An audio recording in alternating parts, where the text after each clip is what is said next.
Okay, here we are. Hi, We're late, everybody. but we're here. Yeah, we're here. We're late, but we're here. Yes, we're late, but we're here. And it was. This kind of reminds me of because just how my day's going a little bit, which I'm laughing about. Look at me laughing in the face of struggle. But it's so funny because this morning I changed up my routine a little bit, Rachel. Mm. I Which am is waiting like an hour and a half before I have caffeine. You might already do this. sometimes I play around with it, but not normally. So I know that this is not. It's a struggle. Yes. And so I was doing my little morning ride. Somebody gifted me a Peloton. I'm just so grateful. And I haven't signed up for the monthly deal, but I'm using their free thing. And it was a new new person who's free leading the class. And I loved when she said, if you're struggling, it's okay.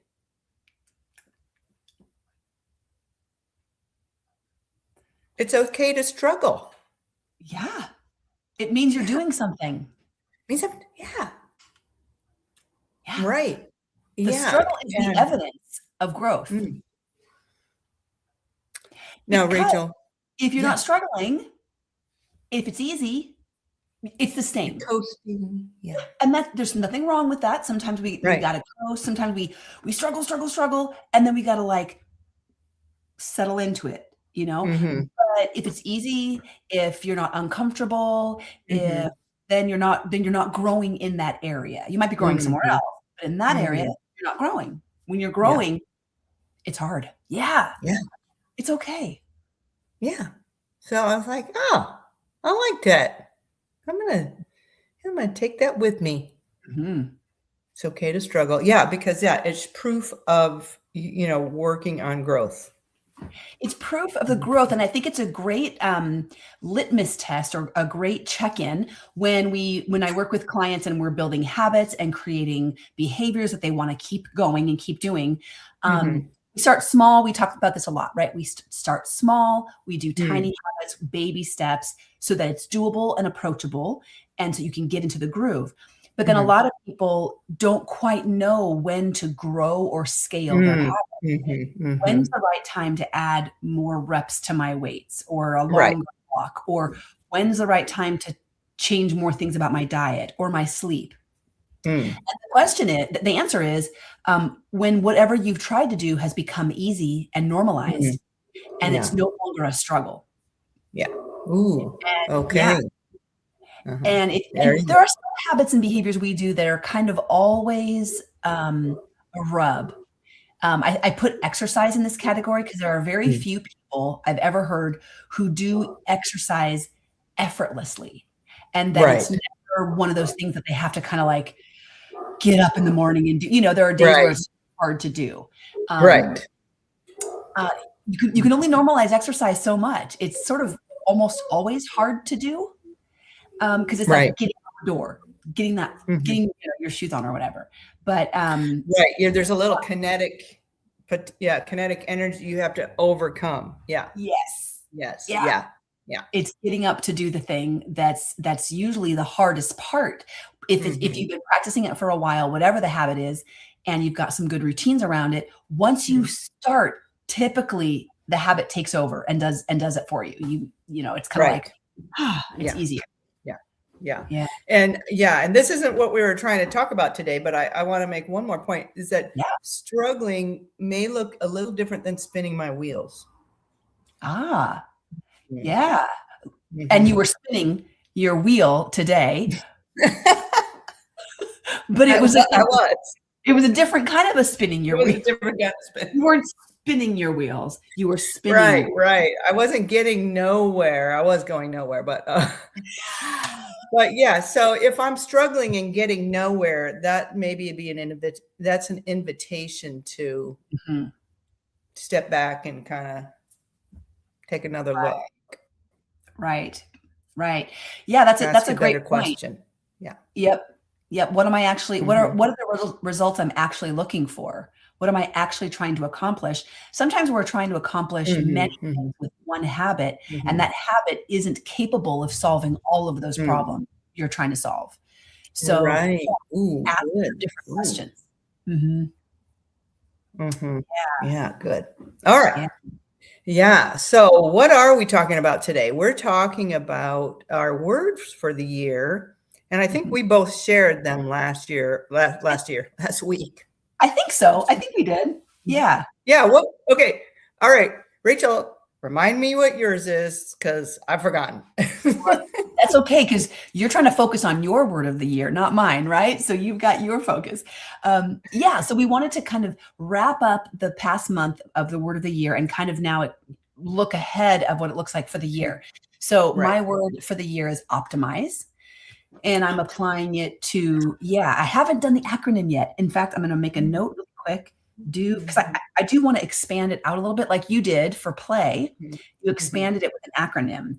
So I do want to do that because I think it helps expand the word a little bit. But for me, optimize can apply to my health journey and strategies. My fitness levels is kind of one of the areas I really want to optimize.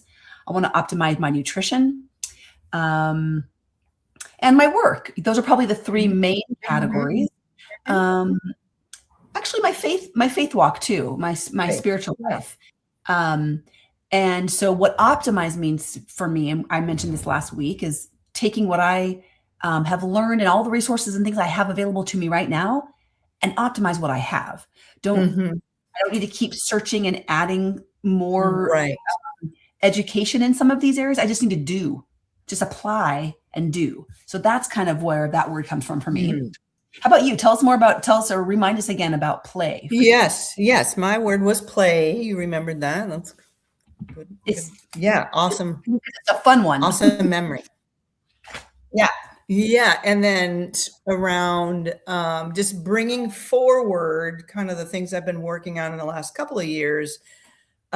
This kind of trying to find the sense of peace in my life as far as being present with the person who is in front of me, and then also not eliminating hurry. So yeah, so bringing forward that idea of peace, and then not taking life so seriously that I can't laugh. So L was and then just continuing to be aware of my thoughts and what's true and what might not be true, or what used to be true, which is no longer true, or what served Mhm. me, and then why am I still thinking that kind of a thing. Yeah. And then just youthfulness, kind of, yeah. The youthful playfulness of it. I love Yes. Yeah. And it really, so we want to talk a little bit about how we use this, it. Hmm. to maybe to orient our day or orient our week, or in our planning kind of a Right. thing, how we use the word. And it's already been helpful for me.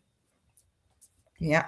Yeah, it's already in your mind. It's already, even like when Already you been- started our conversation today, you said, even though the day's been a little bit of a struggle, you're laughing at it. You're bringing a levity to it, not being so yeah. serious. Right. Yeah, that's right. Yeah. So yeah, my husband and I went away last weekend, and we've never done this before. It was a very spontaneous like thing. Well, it wasn't so much spontaneous. We planned it, but just we've never actually, gone to a concert in another outside of the area. We don't really go to concerts anyway, unless our Hmm. friends are going to say, "Hey, you want to come along?" We're saying, "Okay." But this time, we planned to go to a concert in Sacramento.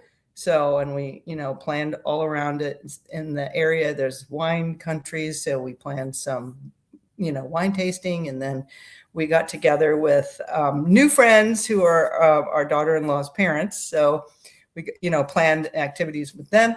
And then we had this, a special restaurant picked out who somebody had recommended. And then, we had the concert. So we had all these things. We've never done anything like that before.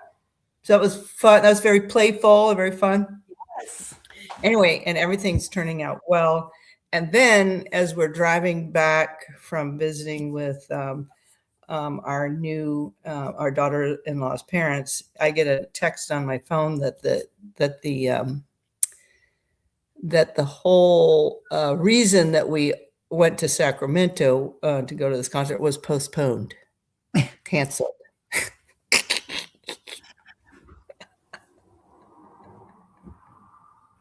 So then what happened? What's the pivot? Yeah.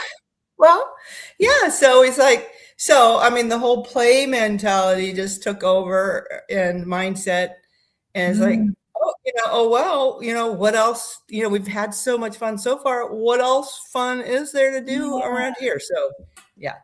So we found some other things to enjoy, and we just rolled with it. Out of your control anyway. So why dwell on it or be upset, and use it as an opportunity to kind of pivot in another fun way and kind of find a new spontaneous thing to do. Right. Yeah. Yeah. So how are you remembering this word, this play and laugh and aware and youthful, and what's your strategy to remember and apply every day? Right. Well, I write it down in my journal, and I'm not a person who journals, I don't write missiles or whatever. But I kind of jot ideas down, more of a journaling thing. And so, I start my day with that, and that's a good reminder. I haven't thought about other things and writing it down, but that's a good thought. What other things could you do? I suppose I could print off the word and paste it to my bathroom mirror or whatever.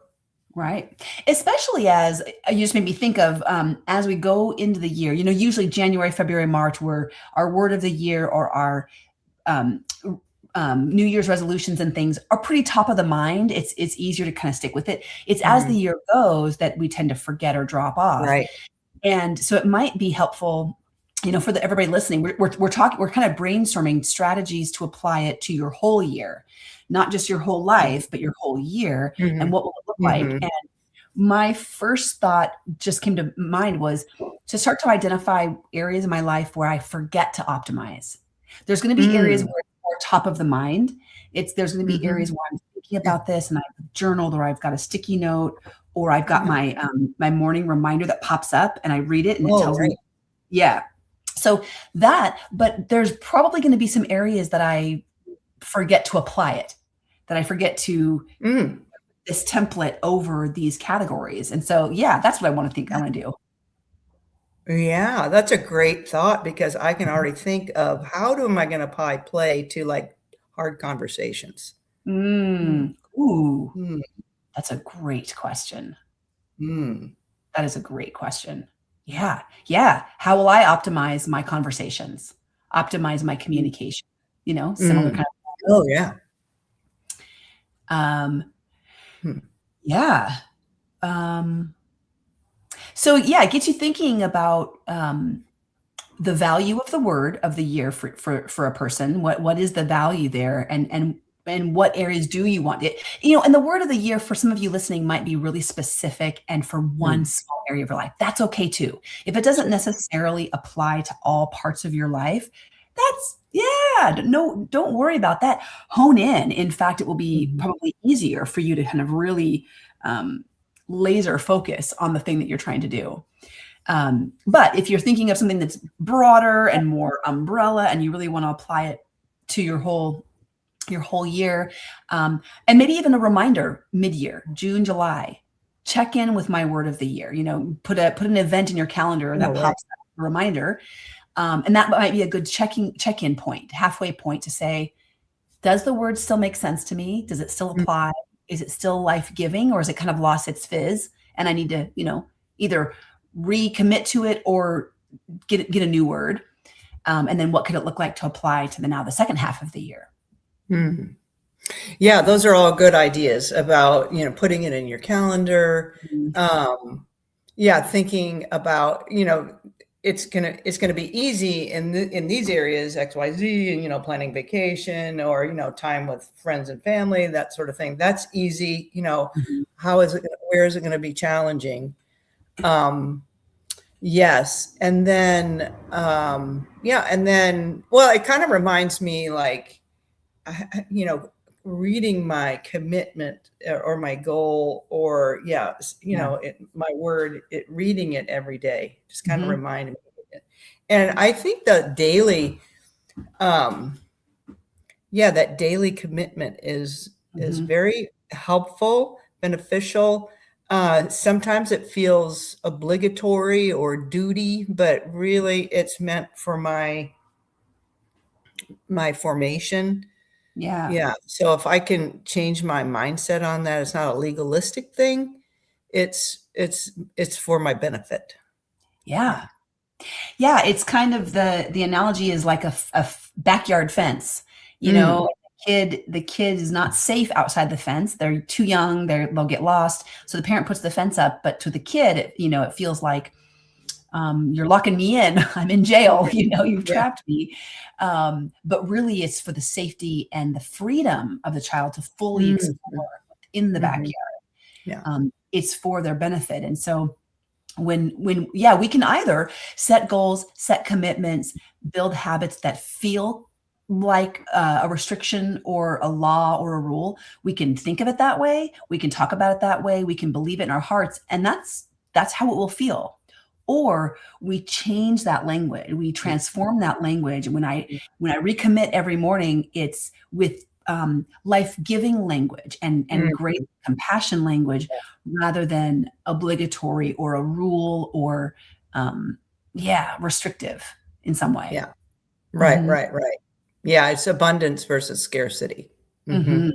And the version of me who wrote that commitment is a version of me that I wanted, I want, you know, that was fully in control and in charge of her capacities, right? The version of me who wrote that was in a growth-minded headspace. She had been spending time reading and thinking and journaling and exploring and dreaming.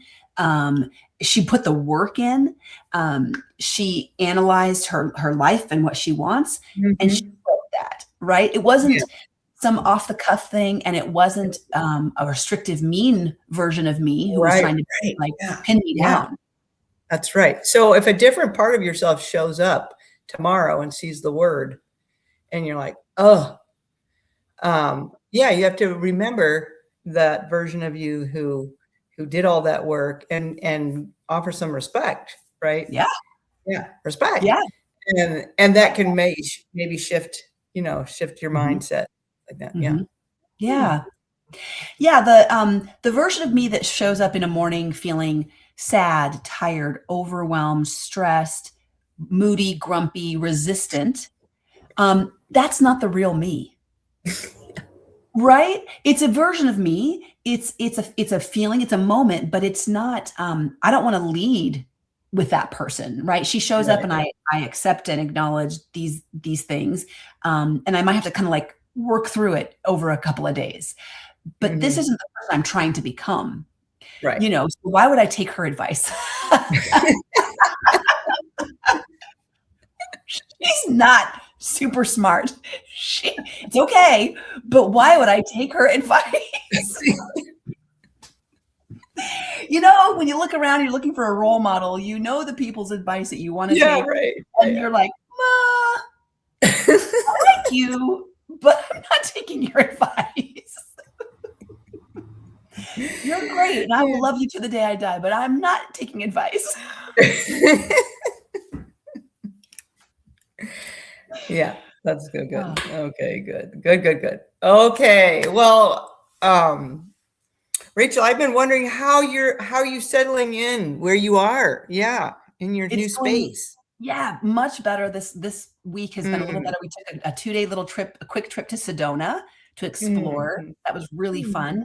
And we're settling in, and I'm really enjoying the Zoe cookbook that you gifted me for Christmas. Oh, good.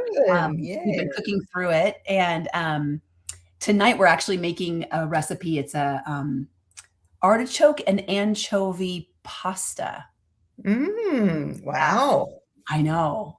So we're gonna do some lentil penne pasta, lentil based penne pasta. It's also got chickpeas in it, and then it's got like a seed mix. There's like a sprinkle, a top. I don't know. It's just different. It's a bunch of things I've eaten and I like, but then I've never put them together like this. You know. So it's got peas in it. Great. Yeah. Wish. Yeah, we're headed over to Bend actually, to my sister's. And my sister and I are flying out tomorrow from Redmond to go see my mother for her 85th birthday. And I thought it would be fun to, travel with her rather than, just end up there together. Yeah. So anyway, making that trip. And then she said, hey, how about dinner? So she's making dinner tonight, but I'm bringing, and my daughter is joining us and she's bringing a salad. I'm bringing the sourdough bread that's been frozen now. And so it's been a whole grain. So it's got a whole grain check mark. It's got the fermented check mark. And now, since it's been frozen and thawed out, it also has the resistant starch check mark. So awesome. Now, did you make this sourdough? I didn't make this one, but it came from it's just a lovely bakery in Corvallis. Yeah, they have a 100-year-old starter. My son says, Mom, it doesn't matter. That doesn't matter. I was like, okay, well, I think it's cool. I'm still impressed.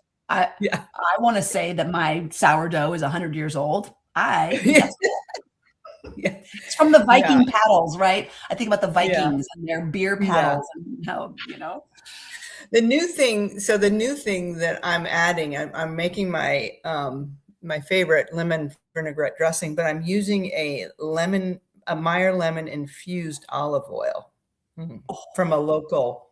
Yum. So I'm really looking forward to that. Oh, that's going to just add such a huge pop of flavor. Yeah. So good. Bam. Yeah. Yum. All right. Sounds delicious. All right. Well, okay. Happy, thinking about your word, still thinking about your words and, how you can apply them, small spaces or larger spaces throughout your year. Yeah. That's right. Yeah. We'll see you next time. Everybody, we'll see you next week. Take care. Bye-bye.